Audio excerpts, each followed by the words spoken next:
Hello everyone, কেমন আছেন সবাই? সবাইকে স্বাগত জানাচ্ছি মিতুস কিচেনে। আর আজকে এত মজার একটা রেসিপি আপনাদের সঙ্গে শেয়ার করব, যেটা কিনা ছোট থেকে বড় সবাই অনেক বেশি পছন্দ করবে। ময়দার লাড্ডু। এই লাড্ডুটা খেতে এত বেশি মজার হয়, এটা না খেলে কিন্তু বুঝতেই পারবেন না। দেখতে যতটা সুন্দর, খেতেও কিন্তু ততটাই সুস্বাদু। মিষ্টির থেকে কোনো অংশে কম নেই। তো চলেন কথা না বাড়িয়ে মূল রেসিপিতে চলে যাচ্ছি। প্রথমে একটা বোলের মধ্যে নিয়ে নিচ্ছি 2 কাপ পরিমাণে আটা। এখানে আটা অথবা ময়দা দুইটার একটা নিলেই হবে।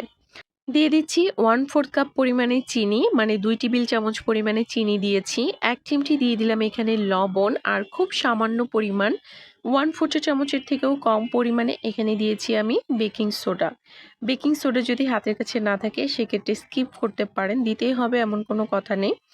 তো আর এখানে দিয়ে দিলাম 1 টেবিল চামচের মতো ঘি। ঘি যদি হাতের কাছে না থাকে সেক্ষেত্রে সাদা তেল দিতে পারেন, তবে ঘি দিলে স্মেলটা ভালো আসে। খুব ভালোভাবে মিশিয়ে নিতে হবে। আর তারপর এখানে নর্মাল জল দিয়ে, অল্প অল্প করে নর্মাল জল দিয়ে একটা সফট ডো তৈরি করে নিব। এখানে কিন্তু কোনো রকম গরম জল ব্যবহার করা যাবে না, নর্মাল যে ঠান্ডা জলটা থাকে ওইটাই কিন্তু দিতে হবে। তো খুব সুন্দর একটা ডো আমি তৈরি করে নিব। একটু সময় নিয়ে ময়ম করে নেবেন, তাহলে দেখবেন লাড্ডুগুলো একদম পারফেক্ট হচ্ছে। তো একদম লাস্টে আপনারা চাইলে কিন্তু ওপরে সামান্য একটু তেল মাখিয়ে এটাকে রেস্টে রাখতে পারেন, সেই ক্ষেত্রে এটা অনেক বেশি সফট হবে। তো ঢাকনা দিয়ে ঢেকে এটাকে আমি 10 মিনিটের মতো রেস্টে রেখেছিলাম। তো এখন একটু দেখিয়ে দিচ্ছি, দেখেন কতটা সফট হয়ে গেছে। অনেক বেশি সফট হয়ে গেছে এটা, আর একদম স্মুথ হয়ে গেছে। তো এই পর্যায়ে এই ডোটাকে আরও কিছুক্ষণ আমি ময়ম করে নিব।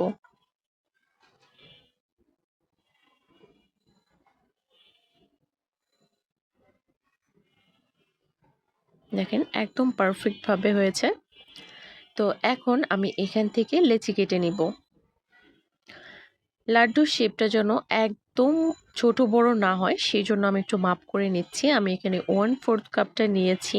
আর এখানে যে লাড্ডুগুলোর শেপটা আমি দিব, এইটা কিন্তু মানে পুরোটা দিতে গেলে অনেক বেশি শেপটা বড় হয়ে যায়। তো এইখান থেকেই কিন্তু আমি 2টা ভাগ করব।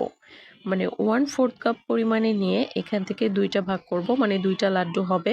আপনারা চাইলে কিন্তু 1 টেবিল চামচের মাপ করেও নিতে পারেন, তবে আমি এইভাবে নিচ্ছি। আপনাদের পছন্দ মতো, আপনারা যদি ছোট বড় করে বানাতে চান সেক্ষেত্রেও কোনো সমস্যা নেই, আপনাদের পছন্দ মতো মাপটা নিয়ে নেবেন। তো এখানে খুব ভালোভাবে গোল একটা শেপ কিন্তু দিয়ে দিতে হবে। দেখতেই পাচ্ছেন আমি কিভাবে দিচ্ছি।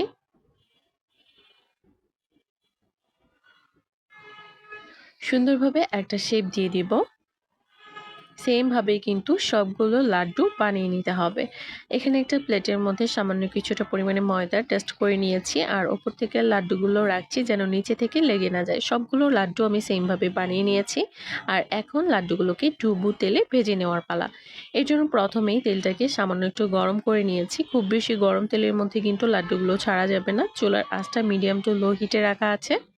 এক এক করে লাড্ডুগুলো ছেড়ে দিচ্ছি। দেখতেই পাচ্ছেন হালকা একটু বুদবুদ উঠছে। চুলার আঁচটা যদি হাই হিটে রেখে ভাজি তাহলে কিন্তু ওপরে আগেই কালার চলে আসবে, আর ভেতর থেকে কাঁচাই থেকে যাবে। তো যে কোনো খাবার দাবার ভাজাভুজি করার সময় কিন্তু চুলার আঁচ লো হিটে রেখে ভাজাই ভালো। লাড্ডুগুলো দেওয়া হয়ে গেলে আমি প্যানটাকে একটু দুলিয়ে দিব।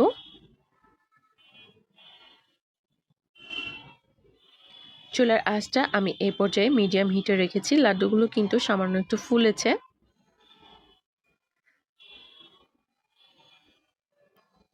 তো উল্টে পাল্টে সুন্দরভাবে লাড্ডুগুলোকে ভেজে নিতে হবে।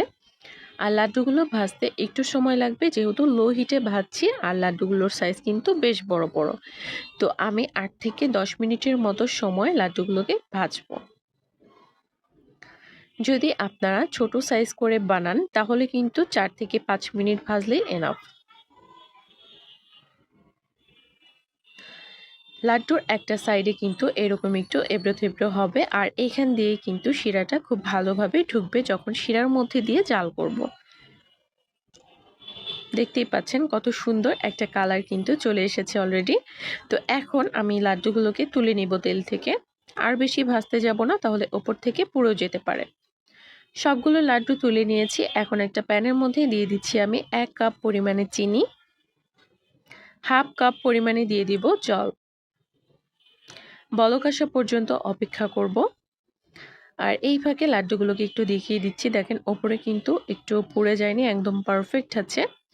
আর এইদিকে শিরায় বলক চলে এসেছে। শিরায় যখন বলক চলে আসবে লাড্ডুগুলো দিয়ে ঢাকনা দিয়ে ঢেকে জাল করতে হবে। প্রথমে আমি একটু নেড়েচেড়ে দিচ্ছি, যেহেতু অনেক অল্প শিরা। ঢাকনা দিয়ে ঢেকে আমি 5 মিনিটের মতো জাল করব। দেখেন ঢাকনাটা তুলে একটু দেখিয়ে দিচ্ছি, এখন কিন্তু শিরাটা একদম ঘন হয়ে এসেছে। যেহেতু অল্প পরিমাণে জল দেওয়া হয়েছে, মানে ঘন শিরা, তো শিরাটা কিন্তু একদমই ঘন হয়ে যাবে 5 মিনিট জাল করার পরে এরকম। তো এখন চুলার আঁচটা একদম কমিয়ে দিয়ে কিছুক্ষণ নাড়াচাড়া করব, শিরাটাকে আরও একটু ঘন করে নিব। তখন দেখবেন যে শিরাটা একদমই নেই, হচ্ছে না। তো সেই পর্যায়ে চুলা থেকে নামিয়ে এটাকে একটু ঠান্ডা করে ফ্যানের বাতাসে নিয়ে নাড়াচাড়া করলে কিন্তু তাড়াতাড়ি ওপরে চিনির কোটিংটা চলে আসবে। মানে এই লাড্ডুগুলো যত তাড়াতাড়ি ঠান্ডা হবে ওপরে খুব সুন্দর একটা চিনির কোটিং কিন্তু চলে আসবে। তো আমি এই পর্যায়ে কিন্তু নেড়ে চেড়ে নিচ্ছি ভালোভাবে। এটা যখন ঠান্ডা হয়ে যাবে পুরোপুরি, তখনই দেখবেন উপরে খুব সুন্দর একটা চিনি কোটিং বোঝা যাচ্ছে। দেখেন পুরোপুরিভাবে ঠান্ডা করে নিয়েছি লাড্ডুগুলোকে।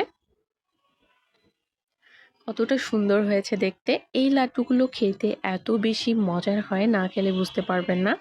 আপনারা কিন্তু এটা ট্রাই করে দেখতে পারেন। বিশ্বাস করেন এত বেশি মজার হয়, ছোট থেকে বড় সবাই অনেক পছন্দ করবে।